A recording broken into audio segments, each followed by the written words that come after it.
10வது குறிப்பு அதில் சொல்லப்பட்ட வார்த்தை பிரசங்கி 7:14 அந்த வார்த்தை இப்படி சொல்லுகிறது: வாழ்வு காலத்தில் நன்மை அனுபவியுங்கள், தாழ்வு காலத்தில் சிந்தனை செய்யுங்கள். வாழ்வு காலத்துல ஆல்வேஸ் பிரைஸ் தி லார்ட், ஒரு வாழ்வு, ஆண்டவர் நன்றி சொல்லுங்க. தாழ்வு காலத்தில் இதை தூஷிக்காதிருங்கள். அந்த தாழ்வு ஏன் வந்தது, இதனால் வந்தது, யாரால் வந்தது, என்ன அதுக்கு என்ன காரணம் என்று சற்று ஆராய்ந்து பாருங்கள். இன்னைக்கு நாம் எல்லாருமே அடுத்தவளை குற்றம் சொல்லுகிறோம். தேவனை, பிசாசு 2 பேருமே காணக்கூடாதவர்கள், சண்டைக்கு வரமாட்டாங்க. அடுத்தவளை குற்றம் சொல்லி நம்முடைய வாழ்க்கையை நாம் வீணாக்கி விட்டோம். கவனியுங்கள், வாழ்வு காலத்துல நீங்கள் ஆண்டவருக்கு நன்றி சொல்லுங்க, தாழ்வு காலத்துல சிந்தனை செய்யுங்கள். கவனியுங்கள், நீ நிறைய பேர் தாழ்வு காலத்துல ஆண்டவரை குற்றப்படுத்துவது, வேதனைப்படுத்துவது, ஆலயத்தை விட்டு விடுவது, போதகர் சரியில்லை, போதகர் அம்மா சரியில்லை, எனக்கு மனைவி சரியில்லை, கணவன் சரியில்லை. நோ, ஒரு தாழ்வின் காலம். சிந்தனை செய்யுங்க, இந்த கடன் எதனால, இந்த வறுமை எதனால, இந்த வியாதி எதனால, இந்த வாழ்க்கையின் போராட்டங்கள் எதனாலே சற்று யோசித்து பாருங்கள். மாயான உலகத்துல மகிழ்ச்சியா இருக்க வேண்டுமானால் வாழ்வு காலத்திலே ஆண்டவருக்கு நன்றி சொல்லுங்கள். தாழ்வு காலத்திலே அமைதியா இருங்க. உங்களுடைய ஏழ்மைகள் மாறும், உங்களுடைய இல்லாமைகள் மாறும், உங்களுடைய வெறுமைகள் மாறும், எல்லாமே மாறுமே, எல்லாம் மாறுமே. கடைசியாக ஒன்று சொல்லி முடிக்க விரும்புகிறேன். அதாவது மகிழ்ச்சியான வாழ்க்கை, மாயான உலகத்துல மகிழ்ச்சியா வாழ்வது எப்படி? தேவனுடைய கட்டளைகள் யாவற்றுக்கும் முடிந்த அளவு கீழ்ப்படியுங்கள். பிரசங்கி புஸ்தகம் 8ஆம் அதிகாரம் 15ஆம் வசனம் 8:15 இப்படி சொல்லுகிறது: சந்தோஷத்தின் நாட்களில் கர்த்தரை புகழுங்கள். திரும்ப சொல்லுகிறேன், அடுத்த வசனம் என்ன சொல்லுகிறது சொன்னால், இது ஆங்கிலத்துல இப்படி எழுதப்பட்டிருக்கிறது: enjoy the fruit of your labour. Enjoy the fruit of your labour. தமிழில் வித்தியாசமா இருக்கிறது. அதில் சொல்லப்பட்ட வார்த்தை, உங்களுக்கு தேவன் என்ன வேலையை தந்திருக்கிறாரோ அதுல மகிழ்ச்சியா இருங்கள். Enjoy your labour. நான் சொன்ன வார்த்தையை திரும்ப சொல்லுகிறேன். மாயான உலகத்துல மகிழ்ச்சியா இருப்பது, கவனியுங்கள், தேவன் தந்த சின்ன காரியமோ பெரிய காரியமோ மகிழ்ச்சியா இருங்கள். வாழ்வு காலத்திலே மகிழ்ந்திருங்கள், தாழ்வு காலத்திலே சிந்தனை செய்யுங்கள். அடுத்தவர்களை நோக்கி பார்க்காதிருங்கள், உங்களையே நோக்கி பாருங்கள். உங்களுக்கு கொடுத்திருக்கிற ஞானம், உங்களுக்கு கொடுத்திருக்கிற அறிவு, உங்களுக்கு கொடுத்திருக்கிற புத்திமதி, அதுல மகிழ்ந்து களி கூறுங்கள். எளிமையான வாழ்க்கையா இருக்கலாம், எளிமையான வேலையா இருக்கலாம், அதை உண்மையா செய்யுங்கள், மகிழ்ச்சியா இருப்பீங்க. அன்பான தேவ பிள்ளைகளே, அதாவது முடிந்த அளவுக்கு நன்மை செய்யுங்கள். இதுக்குரிய ஒரு 10 காரியங்களை சொல்லி இருக்கிறேன். முயற்சி பண்ணுங்க, உடைய வாழ்க்கை மகிழ்ச்சியா இருக்கும். முடிவாக ஒன்று சொல்லி முடிக்க விரும்புகிறேன். அன்பானவர்களே, முடிவாக ஒரு 5 காரியங்கள். தேவன் தந்த ஆகாரத்தை சந்தோஷத்தோடு புசியுங்கள். அதுதான் மாயான உலகத்துல மகிழ்ச்சியா இருப்பதற்கு. இது என்ன சாப்பாடு, இது என்ன இப்படி இல்லை. இன்னைக்கு பாருங்களேன், எல்லாமே ஆன்லைன் சாப்பாடு தான், வீட்டுல சமைக்கிறதே இல்லை. தேவன் உங்களுக்கு உன் ஆகாரத்தை சந்தோஷத்தோடு புசி. பிரசங்கி 9:7. உன் ஆகாரத்தை, எளிமையான ஆகாரம் இருக்கலாம். நீங்க அதிகமா முதல் தேதி ஆனாலே அந்த ஒரு வாரம் ஃபுல்லா ஹோட்டல் தான், நிரம்பி வழிகிறது ஹோட்டல்ல. என்னவோ அது அவங்களுக்கு ஒரு ஆடம்பரம். எல்லாரும் போறாங்க, நானும் போகணும். கேட்டா பிள்ளைகள் சாக்கு போக்கு. வேண்டாம்.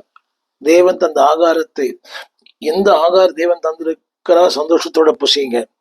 அது மட்டுமல்ல, தேவன் என்னத்தை கொடுத்திருக்கிறாரோ அதை மனமகிழ்ச்சியோடு குடியுங்கள். அப்பொழுது தேவன் உன் வாழ்க்கை அங்கீகாரம் பண்ணுவார். ஆங்கில சொல்லுகிறேன், eat and drink with a thankful heart. மகிழ்ச்சியோடு கூட தேவன் தந்த உணவு, இந்த பிள்ளைகள் சொல்லித்தாங்க, இதுதான் ஆண்டவன் கொடுத்த ஆகாரம், இதுதான் ஆண்டவன் கொடுத்திருக்கிற இந்த நிலை, அதுல மகிழ்ந்து களி கூறுங்கள். தேவன் உங்களை உயர்த்துவார். 2வதாக, உங்களுடைய மகிழ்ச்சியை ஒவ்வொரு நாளும் தேவனுக்கு வெளிப்படுத்துங்கள். Express your Joy. தேவன் தந்த அந்த மகிழ்ச்சியை வெளிப்படுத்துங்கள். பிரசங்கி 9:8 அதில் சொல்லப்பட்டிருக்கிறது. அதில் இந்த வசனத்தை நிறைய பேர் வேற மாதிரி சொல்லுவாங்க. உன் வஸ்திரங்கள் வெள்ளையாயும் உன் தலைக்கு எண்ணெய் குறையாது இருப்பதாக. அது எதை காண்பிக்கிறது என்று சொன்னால், உள்ளான வாழ்க்கை காண்பிக்கிறது. Express your Joy. உடைய மகிழ்ச்சி ஜனங்களுக்கு சொல்லுங்க. திரும்ப சொல்லுகிறேன், express your Joy. How you live. எப்படி வாழன்றீங்க என்பதை மற்றவங்க சொல்லுங்க. அதைத்தான் இந்த வசனம் சொல்லுகிறது 9:8. உன் வஸ்திரங்கள் எப்பொழுதும் வெள்ளையாயும் உன் தலைக்கு எண்ணெய் குறையாது இருப்பதாக. நீங்க நிறைய பேர் பாருங்க, தலைக்கு எண்ணெயை வைக்கிறது இல்லை. எண்ணெய் கடைக்காரர் ரொம்ப லாபம், அது அப்பா ரொம்ப நஷ்டம். தன் தலைக்கு எண்ணெய் குறையாது, அது ஒரு ஃபேஷன் ஆயிடுச்சு இப்போ. ஆனால் வேதம் சொல்லுகிறது உன் தலைக்கு எண்ணெய் குறையாது இருப்பதாக. அதுக்கு வழி விடும் அர்த்தம் அல்ல. அதுக்கு ஆங்கிலத்தில் சொல்லப்பட்ட வார்த்தை என்னவென்றால், express your Joy how you live. நீ எப்படி வாழ்கிறாய் என்பதை உன்னுடைய உடைகள் சொல்லும். நீங்க எல்லாரும் சொல்றாங்க, ஆனா உள்ளத்தை பார்க்கிறார், வெளியே பார்க்கல. அலங்கோலமான உடைகள், ஆபாசமான உடைகள், அருவருக்கத்தக்க உடைகள், அடுத்தவர்கள் முகம் சுளிக்க வைக்கிற உடைகள் வேண்டாம். கிழிஞ்சு போன பேண்ட், கிழிஞ்சு போன சட்டை. அந்த ஒரு பேண்ட்டை கிழிக்கிறதுக்கு 200 ரூபாய். யோசித்து பாருங்கள். திரும்ப சொல்லுகிறேன், express your Joy how you live. நீ எப்படி வாழ்கிறாய் என்பதை நீ வெளிப்படுத்த ஆண்டவர் விரும்புகிறார். அதுக்காக போலியான வாழ்க்கை வாழக்கூடாது. கடன் வாங்கி அப்படிலாம் இல்லை. அது வசனம் போட்டிருக்குது, வஸ்திரங்கள் எப்போது வெள்ளை. அது காஸ்ட்லின்னு போட்டில்ல. எந்த வஸ்திரமா இருந்தாலும் இட் ஷுட் பி நீட். உன் தலை எண்ணெய் குறையாத இருக்கட்டும். மகிழ்ச்சியான வாழ்க்கைக்கு, மாயான வாழ்க்கைக்கு இதுதான் மகிழ்ச்சியான வழி. அடுத்து, குடும்ப வாழ்க்கையிலே மகிழ்ந்து களி கூறுங்கள். இதைத்தான் இது வேற மாதிரி சொல்லுவாங்க, எல்லாரும் வேற மாதிரி சொல்லுவாங்க. அதாவது, நீ நேசிக்கிற மனைவியோடு, அதில் சொல்லப்பட்ட வார்த்தை என்ஜாய் யுவர் ஃபேமிலி லைஃப். அதெல்லாம் கவனிக்கணும். உன் மனைவி, உன் மனைவி, அதில் சொல்லப்பட்ட வார்த்தை குடும்பம். உங்கள் குடும்பத்தை மகிழ்ச்சியோடு இருங்கள். 1000 அழுத்தங்கள் இருக்கலாம், 1000 மனப்போராட்டங்கள் இருக்கலாம், 1000 பாடு இருக்கலாம். பட் ஆனால் வீட்டுக்குள்ள வரும்போது என்ஜாய். இது ஆண்டவர் கொடுத்த குடும்பம். Enjoy family. எல்லாமே ஒரே மாதிரி இல்லை. கணவன் ஒரு மாதிரி இல்லை, மனைவி ஒரு மாதிரி இல்லை. இன்னைக்கு அநேகர் வெளியிருக்கிற கோபத்தை வீட்டுக்குள்ளே காட்டுறாங்க. நீங்கள் ஒருவேளை காவல் எந்த துறையில் இருக்கலாம், உயர்ந்த நபராக இருக்கலாம், அதிகாரம் படைத்தவராக இருக்கலாம். You may be top most man in your company. ஆனால் வீட்டுக்குள்ள வரும்போது நீங்கள் ஒரு தகப்பன், நீங்கள் ஒரு மனைவி, நீங்கள் யாரா இருந்தாலும், எந்த துறையில் இருந்தாலும், அது காவல்துறையோ எந்த துறை இருந்தாலும், யுவர் ஹஸ்பண்ட், யுவர் ஃபாதர். சபையிலே நீங்கள் ஒரு கர்த்தருடைய பிள்ளை. Don't dictate pastor.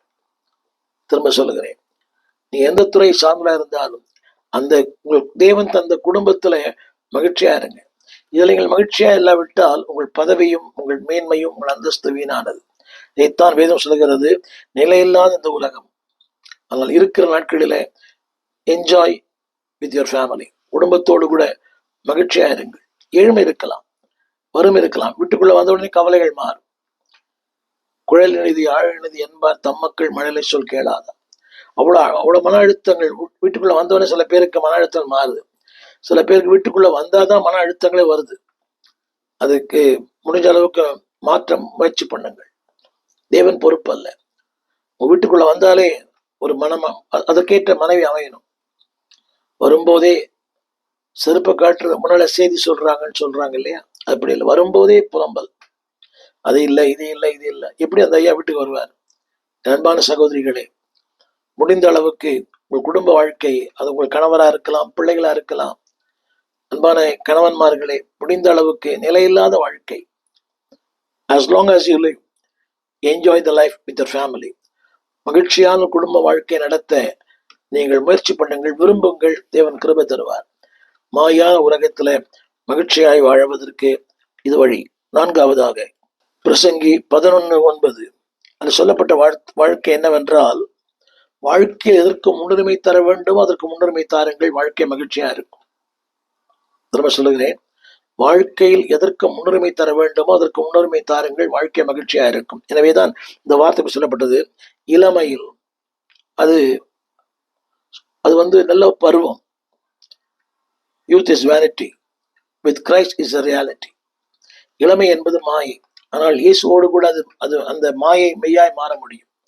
அந்த வார்த்தை சொல்லப்பட்டிருக்கிறது, உன் இளமையிலே நிறைய நமக்கு மனப்பாடமா தெரியும். சந்தோஷப்படு, பூரிப்பாக்கட்டும், நெஞ்சின் வழிகளிலும் கண்களின் காற்றில் நட. ஆனாலும் அங்கதான் விஷயமே இருக்குது. எல்லாவற்றிலும் தேவன் உன்னை நியாயத்திலே கொண்டு நிறுத்துவார் என்று அவனுடைய கருத்து என்னவென்றால், give priority to God. Enjoy, சந்தோஷமா இருங்க, எல்லாம் இருங்க. ஆனாலும் கவனிங்கள், அங்கே சொல்லப்பட்ட வார்த்தை, அன்பானவர்களே, remember you are an accountable person.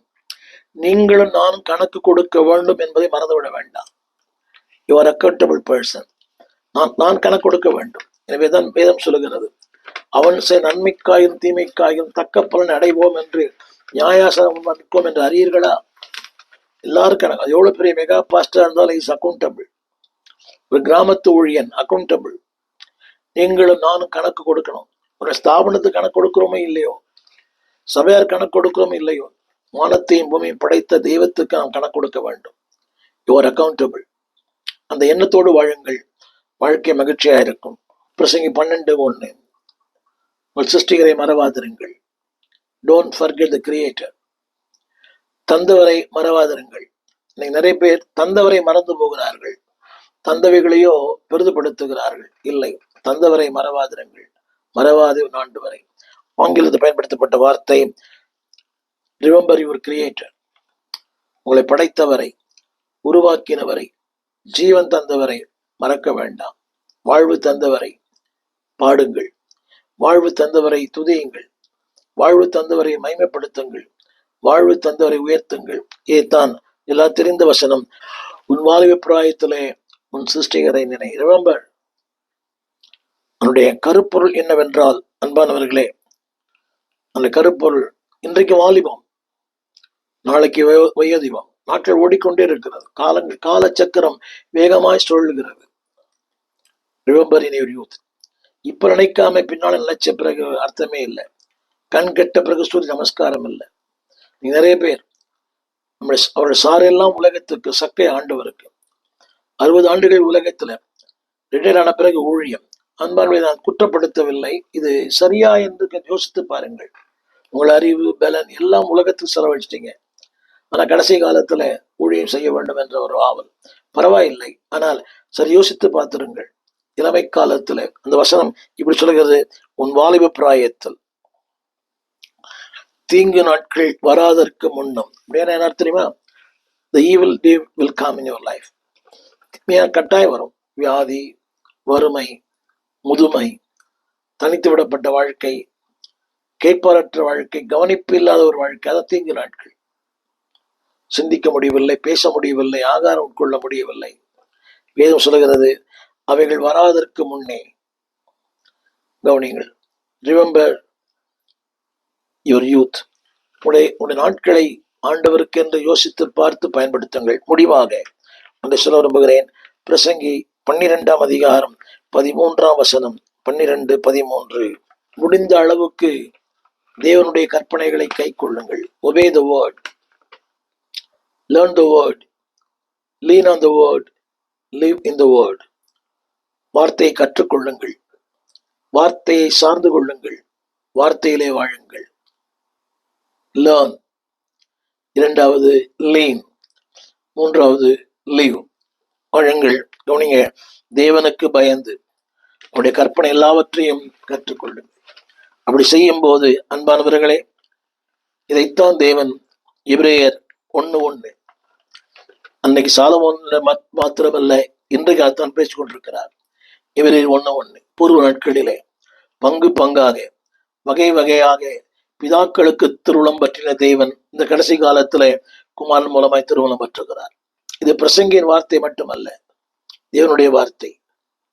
இதான் வசனம் சொல்லுகிறது, அதாவது ஆங்கிலத்துல இன் வெரைட்டிஸ், காலாகாலங்களில, இன் டைம்ஸ் ஆஃப் ஏஜஸ், ஒவ்வொரு காலகட்டத்திலும் வித்தியாசமான ஊழியர்களை கொண்டு தேவன் பேசுகிறார். பங்கு பங்காக வகை வகையாக பிதாக்களுக்கு திருவுளம் பற்றின தேவன் இந்த கடைசி காலத்துல இந்த செய்தி மூலமா எங்களோடு திருவுளம் பற்றுகிறார்.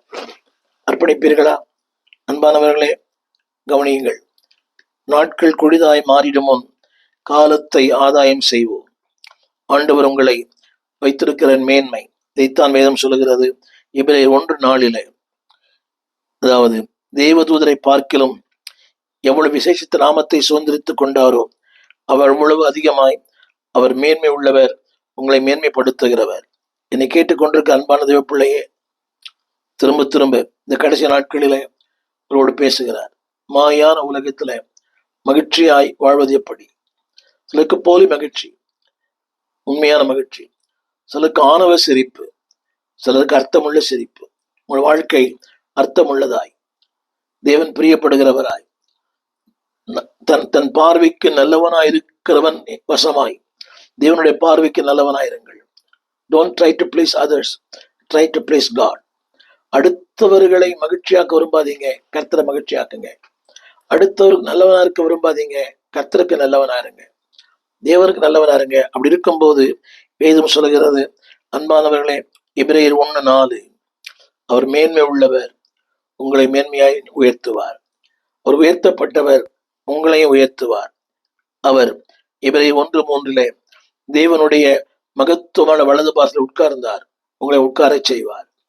மாயான உலகத்துல மகிழ்ச்சியாய் வாழ ஜெபியுங்கள், செய்தியை கேளுங்கள், அடுத்தவர்களுக்கு அறிமுகப்படுத்துங்கள். தேவன் உங்களை ஆஸ்வதிப்பாராக. ஜெபிப்போம். வானத்தையும் பூமியும் படைத்த நல்ல ஆண்டவரே, இந்த அருமையான வேலைக்காக நன்றியோடு துதைக்கிறோம். இந்த நாளிலே மாயான உலகம், நிலையற்ற உலகம், இந்த உலகத்துல மகிழ்ச்சியை வாழ்வது மிகப்பெரிய சவால். அந்த மகிழ்ச்சியை வாழ முடியும் என்பதை எங்களுக்கு சொல்லி கொடுத்திருக்கிறீர்கள். போலியான மகிழ்ச்சியும் உண்மையான மகிழ்ச்சியும் என்ன என்பதை நாங்கள் அறிந்து கொண்டு அந்த உண்மையான மகிழ்ச்சிக்கு எங்களை அர்ப்பணித்து, மகிழ்ச்சியின் மகுடமே நீங்க தான், அந்த மேலான மகிழ்ச்சிக்கு எங்களை சொந்தக்காரர்களாய் மாற்றும்.